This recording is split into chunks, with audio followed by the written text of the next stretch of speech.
आप सभी का फिर से एक बार मैं स्वागत करता हूं। जिसके पूर्व के पीरियड में हमने जो देखा वो पारिभाषिक शब्दावली की जो प्रक्रिया होती है, किन प्रक्रियाओं के अंतर्गत पारिभाषिक शब्द बनाए जाते हैं, इसको हमने देखा। मतलब दो इसके विभाग देखे, दो प्रक्रियाओं को देखा। नंबर एक की प्रक्रिया था कि शब्दों का निर्माण करना, अर्थात निर्माण, और दूसरा जो इसका प्रक्रिया थी इसकी, वह थी ग्रहण करना, दूसरी भाषाओं के शब्दों को ग्रहण करना। ये दो हमने जो है प्रक्रियाएं देखी है। आज हम इसकी तीसरी प्रक्रिया, मतलब पारिभाषिक शब्दावली की, या पारिभाषिक शब्दावली के जो शब्द किस तरह से होते हैं, या किस तरह से इसका प्रयोग होता है, या किस तरह से इसका निर्माण होता है, या किन प्रक्रियाओं को लेकर जो शब्दों का निर्माण होता है, उसमें क्या क्या समस्याएं आती है, और साथ ही इसका समाधान क्या है। कई भाषा वैज्ञानिकों ने अपने अपने विचार इस पर प्रस्तुत किए हैं। तो आज हम अनुकूलन से संबंधित बात करेंगे, इसकी प्रक्रिया को देखेंगे, इसमें जो समस्याएं हमारे लिए उत्पन्न होती है उन समस्याओं पर भी हम विचार करेंगे, और कुछ एक समाधान इसका निकालने की कोशिश भी जो है हम आज के पीरियड में करेंगे।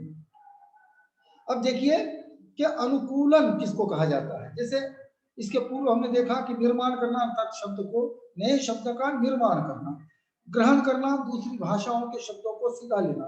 अब हम क्या कर रहे हैं, अब जो है हम अनुकूलन, उसी के अनुकूल हमारी भाषा के शब्दों का हम प्रयोग करेंगे। कहां पर? पारिभाषिक, याद में रखिए, ये व्यवहारिक हिंदी है, पारिभाषिक ये हिंदी है, आम बोलचाल की ये हिंदी नहीं है, या तो साहित्यिक हिंदी ये नहीं है, ये पारिभाषिक शब्दावली है, और उन शब्दों की बात हमारी चल रही है। तो किसको कहते हैं कि ग्रहित शब्दों को अपनी भाषा की प्रकृति के अनुकूल, अपनी भाषा के प्रकृति के अनुकूल, प्रकृति ने आदत जिसको हम कहते हैं, तो उसके अनुकूल रूप में परिवर्तित करने की प्रक्रिया को अनुकूलन कहा जाता है। जो भी शब्द हमने ग्रहण कर लिए या ले लिए हैं या ले रहे हैं, उनको अपनी भाषा के प्रकृति के अनुरूप, मतलब उससे मिलता जुलता, प्रकृति के अनुरूप यानी उससे मिलते जुलते शब्द को परिवर्तित करके, जब उसकी प्रक्रिया करके जो शब्द बनाए जाते हैं उसको अनुकूलन कहा जाता है। यह अनुकूलन दो प्रकार का होता है। यह अनुकूलन जो होता है, मतलब उसके समान जो शब्द बनाए जाते हैं, ये दो प्रकार के होते हैं। एक होता है ध्वन्यात्मक और एक होता है शब्दात्मक, या शब्द अनुकूलन या ध्वन्या अनुकूलन, इसको हम कहेंगे। मतलब एक शब्द के आधार पर और एक ध्वनि के आधार पर जो हम अनुकूलन करते हैं, उसके समान शब्दों को बनाते हैं। अब बनाने की प्रक्रिया क्या है कि जो ध्वनि है, ध्वनि यानी आवाज, ये जो आ रही है आपको आवाज, इसको ध्वनि कहते हैं, शब्द की ध्वनि। तो ध्वनि के आधार पर भी शब्दों को बनाया जाता है या लिया जाता है। जैसे हम किसी शब्द को, जैसे विदेशी शब्द या विदेशी ध्वनि को अपनी भाषा के ध्वनि के पद्धति में डालकर जब हम प्रयुक्त करते हैं, तो हम उसको जो है ध्वन्यानुकूलन कहते हैं। मतलब ध्वनि के आधार पर अनुकूलन करना। लेकिन कब? जब कोई विदेशी भाषा का शब्द है और उसको हमने अपनी भाषा के ध्वनि के समान, हमने हमारे भाषा में भी वो ध्वनि निकलती हो, उस तरह के जो शब्द हमने लिए हैं, उसको हम अनुकूलन कहते हैं। और किस आधार पर?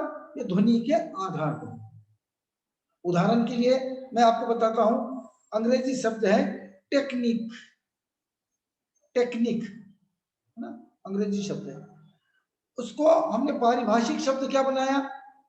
हमारे पास ध्वनि ट है, न है ना, इक है। तो हमने क्या किया, इसके आवाज को, इसके ध्वनि को लिया और हमारे पास या हमारी देशी भाषा के ध्वनियों में ध्वनि को या ध्वनि में इसको मिलाया और इसको हमने कहा तकनीकी। देखिए टेक्निक या टेक्निकल, तकनीकी, या फिर एकेडमिक या एकेडमी, एकेडमी होती है, उसको हमने हिंदी में अकादमी कहा। हमारे पास ध्वनि मिलती जुलती है, हमारी भाषा में भी ये ध्वनियां हैं जो अंग्रेजी भाषा में ध्वनियां हैं, इसलिए हमने क्या किया, तकनीकी या तकनीक को हमने तकनीकी या फिर तकनीक बनाया, एकेडमी को अकादमी बनाया। ये ध्वनि के आधार पर हमने शब्दों का अनुकूलन किया है। ये एक बात हो गई ध्वनि के आधार पर। अब शब्द के आधार पर, शब्द के आधार पर यानी शब्दानुकूलन जिसको हमने कहा है, तो इस तरह के अनेक शब्द भाषा विज्ञान के सिद्धांतों के आधार पर ध्वनि परिवर्तन के साथ हमारी भाषा में घुल मिल जा रहे हैं, है ना। बहुत सारे ऐसे शब्द हैं, ऐसे नहीं कि केवल इन्हीं शब्दों को हमने बनाया है। इंजन है, उसको इंजन कहा, बैंक होता है, हमने बैंक कहा, या फिर डीजल है, हम डीजल कहते हैं, डीजल, डीजल, ऐसे कई शब्द बनाए हैं। खैर, तो अब जब हम शब्द की बात कर रहे थे, शब्दानुकूलन की जब बात कर रहे थे, तो उसमें विदेशी शब्दों के मूलाधार को नाम धातु मानकर अपने ही व्याकरण की सहायता से नवीन रूप प्रदान करना शब्दानुकूलन कहलाता है। क्या कहा हमने कि विदेशी शब्दों के मूल आधार के नाम धातु को मानकर, उसके मूल धातु को, विदेशी भाषा के शब्दों के मूल धातु को मानकर अपनी व्याकरण की सहायता से, हर एक भाषा का अपना एक व्याकरण होता है, नियम होते हैं, व्याकरण का अर्थ नियम होता है, तो उन व्याकरण के आधार पर या उसकी सहायता से नवीन रूप जब उन धातुओं को प्रदान किया जाता है, तो इसको हम शब्दानुकूलन कहते हैं। इस रूप को दो भाषाओं का समासीकरण या संधिकरण भी कहा जाता है। तो दो भाषाओं को जैसे मिलाया गया हो, संधिकरण, दोनों में संधि की गई हो, या फिर समासीकरण, समासीकरण मिलाना ही, इसको मिलाने की प्रक्रिया को ही ये कहते हैं। अब देखिए, जैसे कार्बनाइजेशन, कार्बनाइजेशन, कार्बनाइजेशन को हमने क्या किया, शब्द कार्बन जैसे कि वैसे रखा, और जो आगे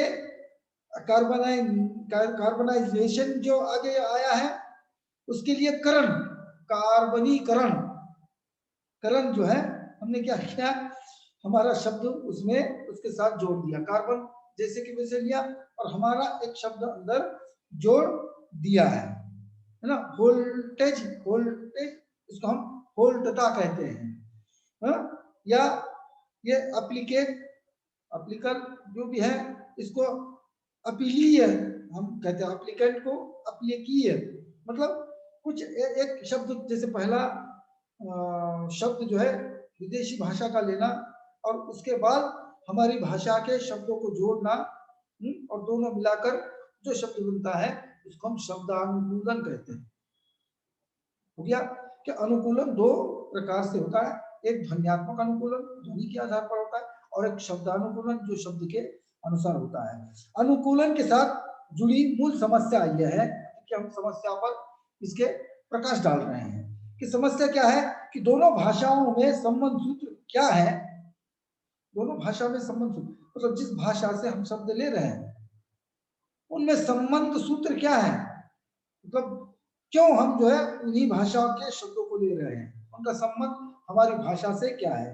तो इसके लिए डॉक्टर देवेंद्रनाथ शर्मा जी ने महत्वपूर्ण बात कही है।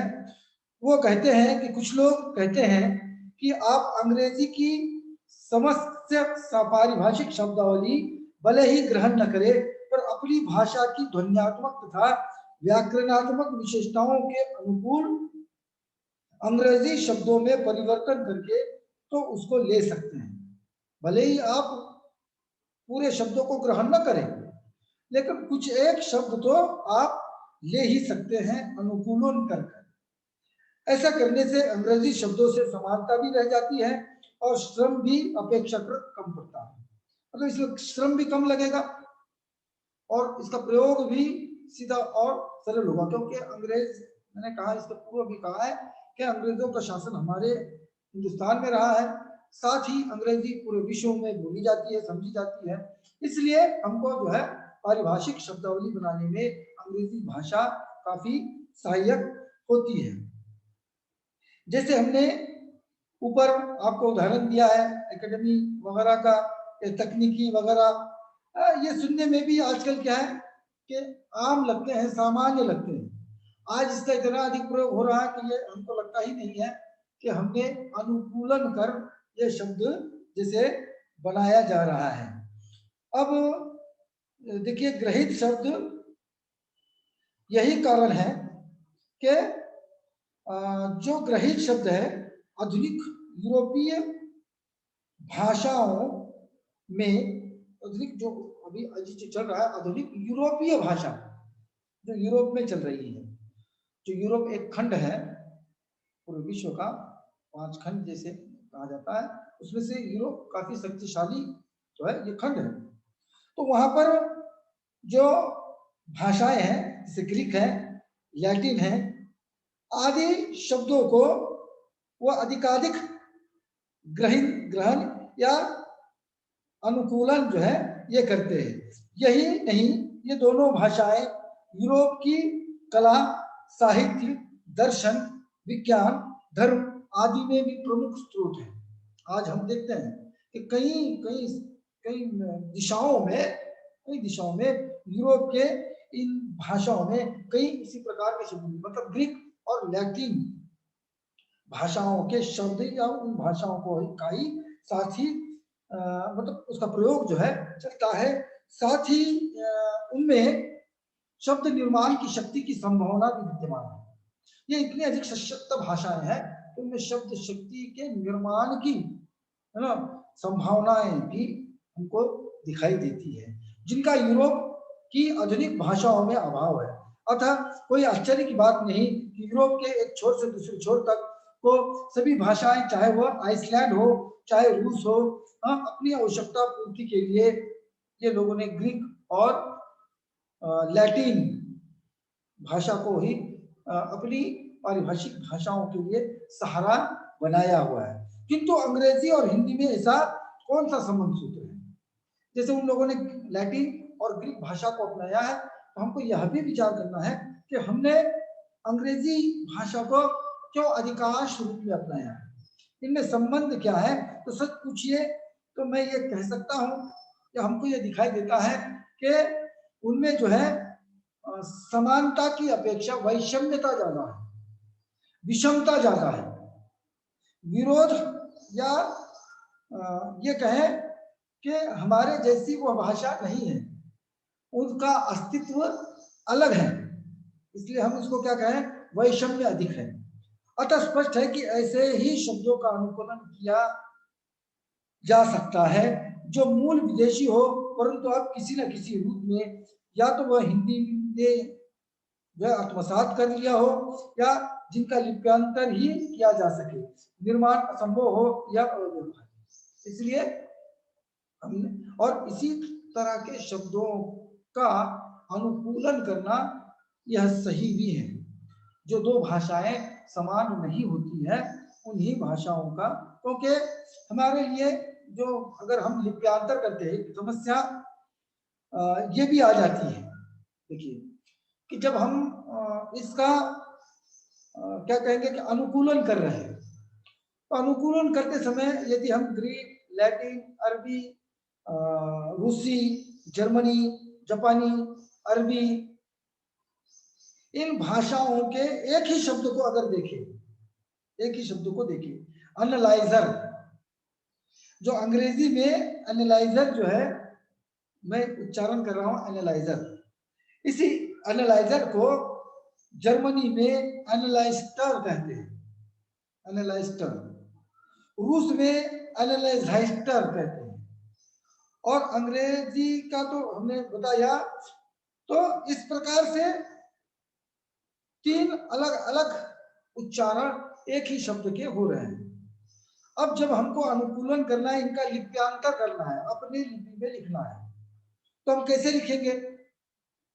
किन किन विदेशी भाषा के शब्दों का हम लिप्यांतर करेंगे, क्योंकि हर एक विदेशी भाषाओं के शब्द का उच्चारण अलग अलग है। तो यह भी बड़ी समस्या जो है हमारे लिए आती है। अतः लिप्यांतरण मतलब लिपि बद्ध करना, उसको हम क्या कह रहे हैं? लिप्यांतरण। लिप्यांतरण मतलब अपने लिपि में लिखना। वो जो लिपि है, अंग्रेजी लिपि है, उसका जो शब्द है उसको अपने लिपि में लिखना। तो कौन से शब्द को लिखेंगे? हर एक का उच्चारण अलग अलग है। इसका समाधान इस रूप में किया जा सकता है कि आमतौर पर अंग्रेजी स्वरूप को स्वीकार करना ही अधिक उचित होगा। इसलिए अधिकांश हमने जो है अंग्रेजी शब्दों का ही लिप्यांतरण किया है, उसी को ही लिपिबद्ध किया है। और कई विद्वान इसी को मानते हैं कि अंग्रेजी भाषा को ही, भाषाओं के शब्दों को ही का ही हमको अनुकूलन करना चाहिए, क्योंकि यह भाषा हमारे नजदीक है। और पारिभाषिक शब्दावली आयोग के भी इस संदर्भ में यह मान्यता रही है, क्योंकि प्रत्येक देश में एक आयोग होता है, एक समिति गठित होती है। तो हिंदुस्तान में भी पारिभाषिक शब्दावली आयोग है। ये हिंदी के जो नए नए प्रयोग हैं या हिंदी भाषा पर ये कार्य करते रहते हैं, इसको हिंदी निदेशालय के अंतर्गत भारत सरकार द्वारा स्थापित किया जाता है। इसको नीति आयोग के, या फिर जैसे हम यहाँ पर कह रहे हैं पारिभाषिक शब्दावली आयोग, वो भी जो है इस संदर्भ में क्या कहते हैं? देखिए, अंग्रेजी शब्दों का देवनागरी में लिप्यांतर इतना जटिल न हो कि वर्तमान देवनागरी लिपि के वर्णों में नए नए चिन्हों और संकेतों का समावेश करना पड़े। अंग्रेजी शब्द को देवनागरी में इस प्रकार लिखा जाए कि वे अंग्रेजी के मानव उच्चारण से अधिक निकट हो। उनमें ऐसे परिष्कार किए जा सकते हैं जो भारतीय के शिक्षित समाज के बीच प्रचलित हो। अन्य भारतीय भाषाओं की कुछ ध्वनियों को देवनागरी में लिखने के लिए केंद्रीय हिंदी निदेशालय की लिपि समिति ने ह्रस्व ए और ह्रस्व ओ को लिए संकेत सुझाव दिए हैं। वे मान लिए जाए तो ओ के लिए जो संकेत सुझाव है वो मान लिए जाएं, तथा आ ध्वनि के लिए जैसे कॉलेज में अर्धचंद्र लगाने की वर्तमान प्रणाली को जारी रखा जाए। मतलब अधिकांश विद्वान, या विद्वान नहीं बल्कि यहाँ तो क्या है कि पारिभाषिक शब्दावली आयोग कहता है, हिंदी निदेशालय भारत सरकार द्वारा स्पष्ट निर्देश है कि अंग्रेजी भाषाओं के शब्दों को ही हमें अधिकाधिक अनुकूलन करना चाहिए। लेकिन जब अनुकूलन करते हैं तो जैसे प्रत्येक शब्द का अनुकूलन उनके अनुसार ही नहीं करना चाहिए, या करते भी है तो अधिक उसमें अंतर नहीं होना चाहिए, वरना हमारे लिए क्या होता है कि समस्या खड़ी हो जाती है। हिंदी वर्णमाला में, हिंदी वर्णमाला यानी क ख ग घ न च छ ज झ न ट ट ड ढ न थ थ द ध न, ये व्यंजन है। और अ आ इ ई उ ए ऐ है ना, ओ। अब ये जो अ है, ऑफिस, कॉलेज, डॉक्टर, जो अ आ रहा है, अब इसको भी मान्यता मिली है। स्वर मतलब ध्वनि चिन्ह लिखते हैं ना, चिन्ह लिखते हैं अ, तो होता है, एक मात्रा होती है, ऊपर चंद्र होता है, इसको हम जैसे आ कहते हैं, औ कहते हैं। तो यह भी आज हमारे लिए मान्यता मिली है। तो इसमें कई समस्याएं भी आती हैं, लेकिन कुछ एक इसका समाधान भी हमारे विद्वानों ने, या यूं कहूं कि पारिभाषिक शब्दावली आयोग, हिंदी निदेशालय, इस पर आज भी कार्य कर रहा है।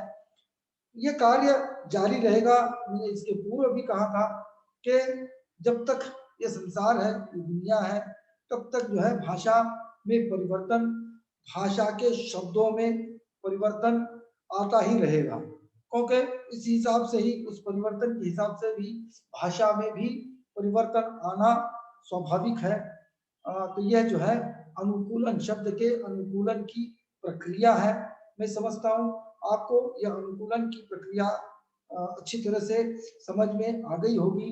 इसी चैप्टर के अंतर्गत अंतिम जो प्रक्रिया है वो संचयन, मतलब अब तक हमने जो देखा है वह प्रक्रिया में देखा है कि निर्माण की प्रक्रिया है, उसके बाद ग्रहण की प्रक्रिया देखी, उसके बाद हमने अनुकूलन की प्रक्रिया देखी, और अब जो चौथा है वो है संचयन से संबंधित जो प्रक्रिया है। संचयन किसको कहा जाता है, इसकी प्रक्रिया क्या है, कैसे होती है, या उसके साथ कुछ समस्याएं कैसी आती है और उसका समाधान कैसे होता है, अगले पीरियड में हम देखेंगे।